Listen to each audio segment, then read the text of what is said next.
دمشق بہت بڑا شہر ہے، دنیا کا شاید قدیم ترین شہر، کئی قدیم اور جدید تہذیبوں کا سنگم، صدیوں سے تجارت کا عظیم مرکز۔ یہاں بھانت بھانت کے لوگ رہتے ہیں، ایک سے ایک نکتہ داں، بال کی کھال کھینچنے والا۔ کچھ ایسے بھی ہیں جنہیں صرف نکتہ چینی سے سروکار ہے۔ میں نے کچھ لوگوں کو یہ کہتے سنا ہے کہ اسلام نے غلامی کے رواج کو برا کہتے ہوئے بھی اسے روا رکھا، اور زمانے جاہلیت کی دیگر مذموم رسوم کی طرح اسے ایک قلم منسوخ کرنے کے بجائے اصل مسئلے سے چشم پوشی برتی۔ توازمائی ہر شخص کا حق ہے، لیکن فکر کا توازن اللہ کی دین ہے۔ میں جس نے غلامی کے ہر دکھ کو اپنی جان پر جھیلا ہے، شاید اس موضوع پر کچھ کہنے کا زیادہ حق رکھتا ہوں۔ میں سمجھتا ہوں کہ ہر رسم کا ایک سماجی یا معاشرتی پس منظر ہوتا ہے۔ ہر رسم کی ابتدا کسی معقول وجہ سے ہوتی ہے، کچھ عرصے تک اس کی معقولیت اور جواز قائم رہتا ہے، بعد میں انسان کی وقتی ضروریات یا اس کا نفسیاتی عدم توازن اس کی شکل بگاڑ دیتا ہے، اور وہ اس حد تک مسخ ہو جاتی ہے کہ اس کا بنیادی مقصد ہی نظروں سے اوجھل ہو جاتا ہے، اور پھر سب بغیر سوچے سمجھے لکیر پیٹتے رہتے ہیں۔ یونان کے قدیم فلسفیوں نے تو آزاد لوگوں کو بھی مستقل طبقات میں تقسیم کرنے کی سفارش کی تھی۔ ان کا منشا تھا کہ انسانوں کے پیشے مقرر کر کے ابد آباد تک ان کی اور ان کی آنے والی نسلوں کی سماجی حیثیت متعین کر دی جائے۔ کم و بیش انہی خطوط پر ہندو مت نے مذہب کی آڑ میں آزاد لوگوں کو الگ الگ اکائیوں میں بانٹ کر ان کے خون، خاندان، نسل اور نسب کے اعتبار سے ان کی ذاتیں بنا رکھی ہیں، جن میں کچھ کو کچھ پر دائمی فوقیت حاصل ہے۔ وہ ایسی آہنی دیواروں کے پیچھے قید کر دیے گئے ہیں کہ اپنی تمام تر بشری خوبیوں اور صلاحیتوں کے باوجود وہ انہیں پھلانگ نہیں سکتے۔ گویا یہ خود ساختہ سماجی زنجیریں قیامت تک کے لیے ان کا مقدر بنا دی گئی ہیں۔ ایسے معاشروں میں غلاموں اور نیچ ذات کے لوگوں کو اپنے آقاؤں یا اونچی ذات والوں کے رحم و کرم پر چھوڑ کر ان کی منمانیوں کے سپرد کر دیا گیا ہے۔ ان پر چھوٹے چھوٹے انسانی خدا مسلط کر دیے گئے ہیں، جن کے ہاتھوں میں ان کی ساری خوشیاں، ساری خواہشات، ساری آرزویں دے دی گئی ہیں کہ وہ انہیں جس طرح چاہیں رونتے پھریں۔ رومن دور میں یہی کمتر انسان اپنے آقاؤں کی خدمت گزاری کے علاوہ ان کے بیمار ذہنوں کو تفریح بھی مہیا کرتے تھے۔ جب ذرا شغل کو جی چاہا تو دو چار نہتے غلاموں کو بھوکے شیروں کے آگے ڈال دیا۔ وہ چیختے چلاتے رہے، منتیں کرتے، سماجتیں کرتے، بھاگ بھاگ کر خونی درندوں سے زندگی کے چند اور لمحے مانگتے رہے۔ خونخوار شیروں کے پے در پے حملوں سے لہولہان ہو کر رحم کی بھیک مانگتے مانگتے نڈھال ہو کر گر پڑتے اور درندوں کا نوالا بن جاتے۔ ان کی دردناک چیخیں ہمیشہ کے لیے خاموش ہو جاتی۔ ان کے آقا یہ سارے مناظر ایک دلچسپ کھیل، ایک تماشے کی طرح دیکھتے رہتے اور اپنی بیویوں، بچوں اور مہمانوں سمیت قہقہے لگاتے رہتے۔ عربستان میں بھی غلاموں کا رواج تھا۔ غلاموں کی اصل وجہ تو شاید وہی جنگل کا قانون ہے کہ ایک طاقتور اپنی طاقت کے بلبوتے پر ایک کمزور کو اپنے حکم کا پابند بنا لیتا ہے، اور کمزور اپنی جان کے خوف سے اس سے چھٹکارا حاصل نہیں کر سکتا۔ یہ طاقت خواہ جسمانی ہو، خواہ مال و متاع کی، خواہ خاندانی شرف یا حسب نسب کی برتری کی۔ دوسری صورت میں غلامی ایک سزا تھی جو ناکام حملہ آوروں کے گرفتار شدہ افراد پر عائد کر دی جاتی تھی، تاکہ وہ اپنی طالع آزمائیوں کا خمیازہ بھگتیں اور ان کی حالت زار دیکھ کر دوسرے ایسی زیادتیوں سے باز رہیں۔ اس سے پہلے شکست پانے والوں کو قتل کر دینے کا رواج تھا، اب ان کی افادیت ڈھونڈ لی گئی۔ ان غلاموں سے مختلف کام لیے جانے لگے تو یہ اپنے آقاؤں کی ضرورت بن گئے۔ رفتہ رفتہ ان کا وجود عزت و امارت کی علامت بن گیا۔ اب زمانہ امن میں بھی ان کی خرید و فروخت شروع ہو گئی۔ ان کی خرید پر رقم خرچ ہونے لگی تو ان کے لیے ایسے سخت قوانین وضع کر دیے گئے کہ وہ حکم عدولی یا فرار ہو جانے کا تصور بھی دل میں نہ لا سکیں۔ چونکہ اس حمام میں سبھی ننگے تھے، اس لیے ان قوانین پر سارے با اختیار طبقے کا اتفاق رائے ہو گیا۔ غلام جب ہر طرح کی سختیاں برداشت کرنے لگے تو آقاؤں کی ہوس اور بڑھ گئی، اور یہ قوانین زیادہ سے زیادہ سخت گیر ہوتے ہوتے ظلم کی آخری حدود میں داخل ہو گئے۔ عرب میں جہاں تک مجھے علم ہے پہلے پہل حبشہ کے لوگوں کو باقاعدہ غلام بنایا گیا تھا، اور یہ اس لیے کہ یہ لوگ سمندر پار سے آ کر عربوں پر حملے کرتے رہتے تھے اور ان کے علاقوں میں آئے دن لوٹ مار کرتے رہتے۔ بعد میں بے گناہ حبشیوں کو بھی غلام بنایا جانے لگا، بلکہ حبشی اور غلام تقریباً ہم معنی الفاظ ہو کر رہ گئے۔ پھر غلاموں کی ضرورت اور بڑھی تو کمزور عرب قبیلوں کے لوگوں کو، بے سہارا افراد کو، یہاں تک کہ نہتے مسافروں کو بھی پکڑ پکڑ کر غلام بنایا جانے لگا۔ سلمان فارسی کے ساتھ بے عین ہی یہی صورت پیش آئی تھی۔ وہ اللہ لوگ تلاش حق میں اپنے مرشد کی وصیت پر موصل سے حجاز کے سفر کو روانہ ہوا تو کچھ رقم دے کر بنو کلب کے ایک قافلے میں شامل ہو گیا۔ چند بھیڑ بکریاں جو اس کا کل مال و متاع تھیں اس کے ساتھ تھیں۔ قافلے والوں نے بد معاملگی کی، راستے میں پہلے تو اس کی بھیڑ بکریاں کھا لی اور وادی القرا پہنچ کر خود اسے بھی ایک یہودی کے ہاتھ غلام کی حیثیت سے فروخت کر دیا۔ اس یہودی نے اسے کچھ عرصہ اپنے پاس رکھ کر مدینے کے بنو قریظہ میں اپنے ایک رشتے کے بھائی عثمان بن اشہل کو بیچ دیا۔ اس طرح یہ مرد حق مدینے میں وارد ہوا، جہاں تاریخ نے اس کے لیے لازوال عظمت اور جلالت کا تاج تیار کر رکھا تھا۔ میرے والد اور والدہ تو شاید محض حبشی ہونے کے ناطے غلام بنا لیے گئے تھے۔ شکران صالح اور عامر بن فہیرہ کا بھی اتنا ہی قصور تھا کہ وہ حبشی نژاد تھے۔ زید رضی اللہ عنہ کے والد حارثہ یمن کے ایک نہایت معزز قبیلے قزا سے تعلق رکھتے تھے۔ ان کی والدہ سادہ مشہور زمانہ حاتم طائی کے قبیلے کی ایک شاخ بنو میعن سے تھی۔ ایک دفعہ وہ اپنے بچے کو لے کر میکے جا رہی تھی کہ راستے میں بنو قین کی ایک جماعت نے غارت گری کی اور زید رضی اللہ عنہ کو غلام بنا کر مکے لے آئے اور عکاظ کے میلے میں 400 درہم کے عوض بیچ دیا۔ حکیم بن حزام ان کے پہلے آقا تھے۔ صوبان رضی اللہ عنہ اور یاسر رضی اللہ عنہ کا تعلق بھی یمن سے تھا۔ یاسر رضی اللہ عنہ کا ایک بھائی لاپتہ ہو گیا تھا۔ وہ اس کی تلاش میں اپنے دو بھائیوں حارث اور مالک کے ساتھ مکے آئے۔ بھائی تو واپس یمن چلے گئے مگر وہ خود مکے میں رہ پڑے۔ بنو مخزوم کے حلیف ہو کر اسی قبیلے کے ابو حذیفہ بن المغیرہ کی جاریہ سمیہ بنت خبات رضی اللہ عنہ سے شادی کر لی۔ انہی کے بطن سے عمار رضی اللہ عنہ پیدا ہوئے۔ سمیہ رضی اللہ عنہ کی نسبت سے یاسر رضی اللہ عنہ اور عمار کا شمار بھی غلاموں میں ہونے لگا۔ سالم رضی اللہ عنہ مولا ابی حذیفہ، وہ بھی سلمان فارسی کی طرح فارس نژاد تھے۔ سہیب بن سنان رضی اللہ عنہ عرب تھے۔ ان کے والد شاہ فارس کی طرف سے شہر موصل کے پاس دریائے دجلہ کے کنارے ایک مقام ابلا میں حاکم تھے۔ رومیوں نے ان پر شب خون مارا اور سہیب رضی اللہ عنہ کو، جو اس وقت بچے تھے، پکڑ کر لے گئے۔ وہ وہیں رومیوں کے ساتھ پلے بڑھے۔ بعد میں قبیلہ کلب کے لوگوں نے انہیں خرید لیا اور مکے لا کر فروخت کر دیا۔ خباب بن ارت بنو تمیم کے اور ابو فقیہ قبیلہ ازد کے تھے۔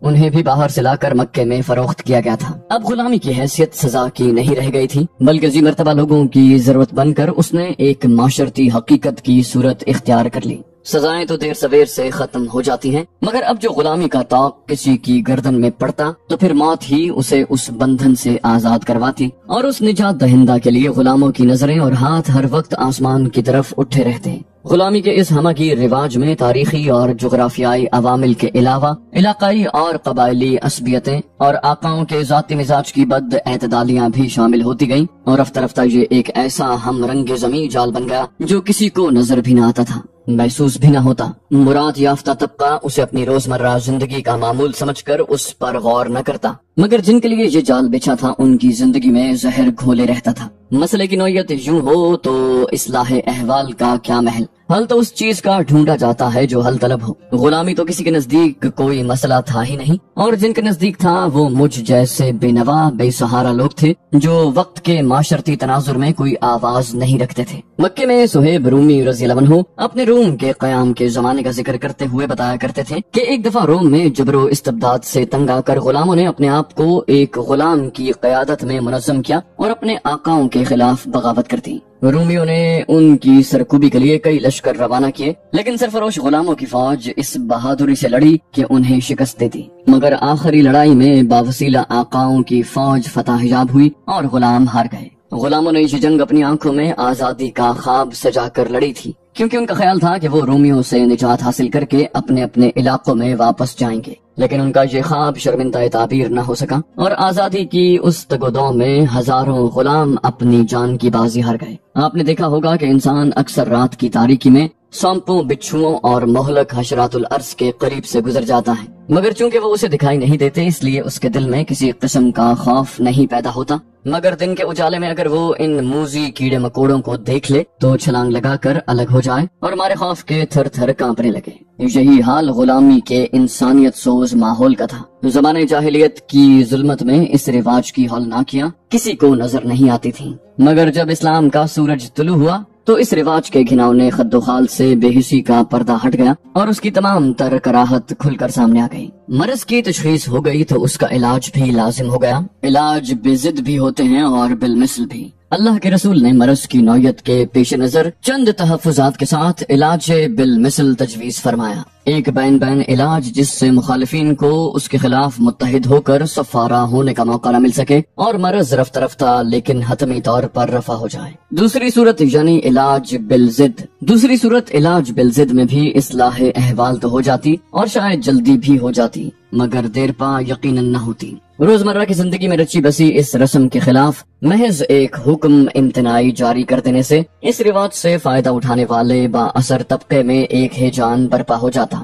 ایک معاشرتی بحران پیدا ہو جاتا، ان کے معمولات میں فرق آ جاتا اور غلام آزاد ہو جانے کے بعد بھی ایک ماتوب اور قابل نفرت اکائی بن کر رہ جاتے۔ ارباب اختیار کا غصہ انہیں ہمیشہ کے لیے ایک کم تر طبقہ بنا کر رکھ دیتا اور انہیں مکمل ذہنی آزادی دلانے اور ان کی عام انسانوں کی سی فکری نشوونما کرنے کا خواب کبھی شرمندہ تعبیر نہ ہو پاتا۔ یہ نوزائیدہ لڑکیوں کو زندہ درگور کرنے کی رسم نہیں تھی کہ یکسر منسوخ کر دی جاتی اور اس پر کوئی خاص لیدے بھی نہ ہوتی۔ اس رسم کا تو کسی کے پاس کوئی معقول جواز تھا ہی نہیں۔ زمانہ جاہلیت میں بھی بہت سے اہل درد اسے برا سمجھتے تھے، مگر اتنی اخلاقی جرت نہیں رکھتے تھے کہ اس کے خلاف آواز اٹھائیں۔ غلامی کا معاملہ دوسرا تھا۔ یہ عمرہ اور مراعات یافتہ طبقے کی عادت ہو گیا تھا، ان کی ضرورت بنا ہوا تھا، ان کے مرتبے اور حیثیت کا اعلان اور ان کی تسکین نخوت کا ذریعہ تھا۔ اس کی اصلاح کے لیے ذہنوں کی اصلاح ضروری تھی، اس کے لیے سارے معاشرے کا فکری ارتقاء لازم تھا۔ یہ لوگوں کے ضمیر جھنجھوڑنے کی بات تھی، ان کے اندر ایک جوت جگانے کا جتن تھا۔ لہٰذا جو اقدامات یک کے بعد دیگرے کیے گئے ان کے اثرات گو بتدریج مرتب ہوئے، مگر انہیں دوام اور استقلال حاصل ہوا۔ ارشاد نبوی ہوا کہ اللہ تعالیٰ کی بنائی ہوئی چیزوں میں کوئی چیز ایسی نہیں جو اسے غلاموں کی آزادی سے زیادہ عزیز ہو۔ غلام کو آزاد کرنا ثواب قرار پایا تو لوگوں نے نہ صرف اپنے غلاموں کو آزاد کرنا شروع کر دیا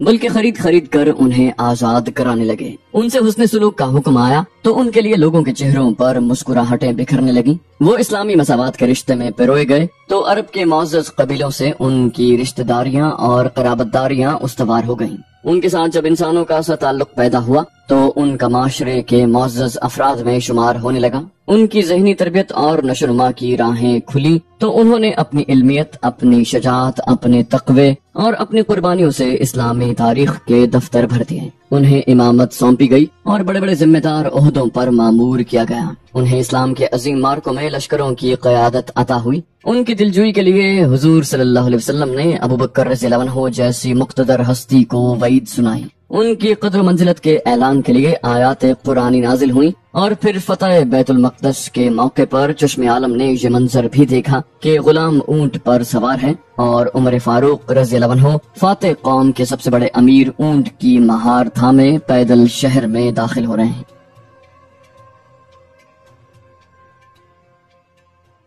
انسانیت اختیار کا نام ہے۔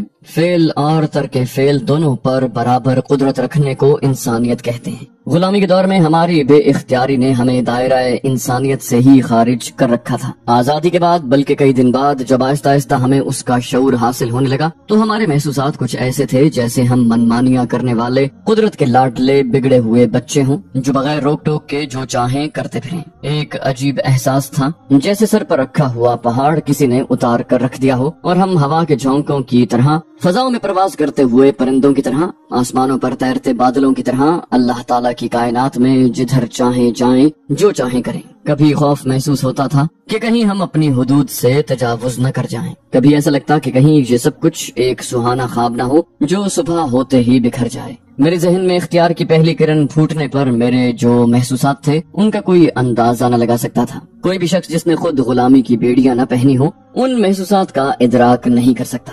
میں خود بھی اگر چاہوں کہ آج اتنے عرصے کے بعد ان کا اعادہ کروں تو شاید نہ کر سکوں۔ بس اتنا یاد ہے کہ اس شعور کے بیدار ہوتے ہی اللہ کی ساری کائنات مجھے اپنی طرف متوجہ کرنے لگی، جیسے میں واقعی اس کا حصہ ہوں، جیسے اس میں کچھ میرا بھی حصہ ہے۔ ہر شے وہی تھی مگر نئی نئی لگتی تھی۔ مجھے پہلی بار لگا جیسے میں بھی انسان ہوں اور میری تخلیق کا شاید کوئی مقصد بھی ہے۔ مقصد کیا ہے یہ جاننے میں ابھی کچھ دیر تھی۔ یہ جن لوگوں کے نام میں رواداری میں لے رہا ہوں کوئی معمولی لوگ نہیں ہیں۔ ان میں سے ہر شخص اولین اشاعت اسلام کا ایک ایسا روشن مینارہ ہے جس سے زیادہ اسلام کا چپا چپا منور ہے۔ ان میں سے ہر ایک فضیلت اور شرف کی رفتوں پر لہراتا ہوا ایک دائمی پرچم ہے جس نے تاریخ اسلام کے ہر باب پر 7 رنگوں کی دھنک بکھیر رکھی ہے۔ زید بن حارثہ رضی اللہ عنہ دعوت حق پر لبیک کہنے والے پہلے غلام اور پہلے ہی نوجوان 9 دفعہ اسلامی لشکروں کے سپاہ سالار بنا کر بھیجے گئے۔ عائشہ رضی اللہ عنہ نے ایک دفعہ کہا تھا جس فوج کشی میں زید رضی اللہ عنہ شریک ہوتے تھے اس میں امارت کا عہدہ انہی کو عطا ہوتا تھا۔ موتا کی مہم میں جہاں انہوں نے شہادت پائی، جعفر طیار رضی اللہ عنہ اور عبداللہ بن رواحہ رضی اللہ عنہ جیسے جلیل القدر صحابی ان کے جلوں میں تھے۔ رسول اللہ صلی اللہ علیہ وسلم نے انہیں اپنا منہ بولا بیٹا بنایا۔ ان کا خصوصی شرف یہ ہے کہ تمام صحابہ کرام میں وہ واحد شخص ہیں جن کا نام قرآن کریم میں آیا ہے۔ موتا کی دوسری مہم کے لیے سرور کائنات نے ان کے بیٹے اسامہ رضی اللہ عنہ کو صغر سنی کے باوجود جیش اسلامی کی امارت سونپی، جبکہ عمر رضی اللہ عنہ جیسے صحابی ان کی فوج میں شامل تھے۔ عمر رضی اللہ عنہ نے خلافت کا عہدہ سنبھالا تو اسامہ رضی اللہ عنہ کا وظیفہ اپنے صاحبزادے عبداللہ رضی اللہ عنہ سے زیادہ رکھا۔ عبداللہ رضی اللہ عنہ نے وجہ دریافت کی تو عمر رضی اللہ عنہ نے فرمایا یہ اس لیے کہ رسول اکرم اسامہ کو تجھ سے زیادہ عزیز رکھتے تھے اور اس کے والد انہیں تیرے والد سے زیادہ محبوب تھے۔ غزوہ مریسا کے موقع پر آپ علیہ السلام نے زید رضی اللہ عنہ کو مدینے میں اپنی جانشینی کا شرف بخشا۔ عامر بن فہیرہ نے ہجرت کے پرخطر تاریخی سفر میں ان کے ساتھ رہ کر ان کا وہ اعتماد حاصل کیا جو رہتی دنیا تک سب کے لیے باعث رشک رہے گا۔ ان کی تربیت کا یہ عالم تھا کہ جب سانحہ بیر معونہ میں جبار بن سلمہ کلابی کا نیزہ ان کے سینے سے پار ہوا تو بے ساختہ منہ سے نکلا فزت واللہ، یعنی خدا کی قسم میں کامیاب ہو گیا۔ جبار جو اس موقع پر اپنے آپ کو کامیاب سمجھ رہا تھا کچھ نہ کہہ پایا۔ یہ الفاظ اس جوش ایمانی اور جذبہ یقین کے ساتھ کہے گئے تھے کہ ان کی گونج اس وقت تک قاتل کے ذہن کے پردوں سے ٹکراتی رہی جب تک کہ وہ ضحاک بن سفیان رضی اللہ عنہ سے ان الفاظ کا مفہوم جان کر مسلمان نہیں ہو گیا۔ شکران صالح رضی اللہ عنہ عبد الرحمن بن عوف رضی اللہ عنہ کے غلام تھے۔ انہوں نے رسول کریم صلی اللہ علیہ وسلم کی نظر کر دیا تو حضور صلی اللہ علیہ وسلم نے انہیں آزاد فرما دیا، مگر شکران رضی اللہ عنہ اپنی خوشی سے آپ علیہ السلام کی خدمت پر مامور رہے۔ آپ علیہ السلام ان کی خدمت سے اس قدر خوش تھے کہ وفات کے وقت بطور خاص ان سے حسن سلوک کی وصیت فرمائی۔ آپ علیہ السلام کے اہل خانہ میں ان کا مقام یہ تھا کہ خیر الانام کی تجہیز و تکفین میں وہ گھر والوں کے ساتھ شامل رہے۔ جو چادر اس وقت آپ علیہ السلام کے زیب بدن تھی، شکران رضی اللہ عنہ اس کو آپ علیہ السلام کے جسد اطہر کی تدفین تک اپنے ہاتھوں میں تھامے رہے یہاں تک کہ روشنی غروب ہو گئی۔ آپ علیہ السلام نے ایک بار فرمایا تھا لوگو ابو بکر اور عمر کی اقتدا کرو اور عمار کی روش سیکھو۔ ایک اور موقع پر انہوں نے ارشاد فرمایا تھا اگر عمار کو 2 باتوں کے درمیان اختیار دیا جائے تو وہ اسی بات کو اختیار کریں گے جو بہتر ہوگی۔ میں نے عبداللہ بن عباس رضی اللہ عنہ سے سنا کہ قرآن کریم کی یہ آیت عمار رضی اللہ عنہ کی ہی شان میں نازل ہوئی تھی کہ وہ شخص جو رات کو سجدے اور قیام کر کے عبادت کرتا ہے اور آخرت کے خوف سے اپنے رب سے رحمت کی امید رکھتا ہے گناہگاروں کے برابر نہیں ہو سکتا۔ عمار رضی اللہ عنہ نے بھی بڑی منزلت پائی تھی۔ ابھی چند روز قبل میں نے سنا کہ انہیں کوفے کا والی مقرر کر دیا گیا ہے۔ اللہ تعالیٰ ہر قدم پر ان کی رہنمائی فرمائے۔ سلمان فارسی رضی اللہ عنہ جنہوں نے جنگ احزاب میں خندق کھودنے کا مشورہ دیا تھا رہتی دنیا تک افق اسلام پر ایک تابندہ ستارے کی طرح جگمگاتے رہیں گے۔ اب تو کسی کو یاد بھی نہیں کہ وہ کبھی غلام بھی تھے۔ سارے صحابہ میں ان کا بےحد احترام ہے۔ اللہ کے رسول نے ایک بار فرمایا جنت 3 شخصوں کی مشتاق ہے، علی، عمار اور سلمان۔ علی رضی اللہ عنہ نے ایک بار کہا تھا سلمان ایسا سمندر ہے جو کبھی خشک نہیں ہوتا۔ آپ علیہ السلام انہیں سلمان والخیر کہا کرتے تھے۔ معاذ ابن جبل جیسے جید عالم نے ایک موقع پر اپنے ایک شاگرد سے کہا میرے بعد 4 آدمیوں سے علم حاصل کرنا۔ ان 4 میں سلمان رضی اللہ عنہ کا نام بھی تھا۔ چند ماہ قبل تک تو سلمان رضی اللہ عنہ مدینے ہی میں تھے، لیکن آج کل سنا ہے عراق چلے گئے ہیں۔ ان کے ساتھ گزرا ہوا وقت میری زندگی کا حسین سرمایہ ہے۔ اللہ تعالی ہمیشہ ان کی راہوں میں خوشیاں بکھیرے رکھے۔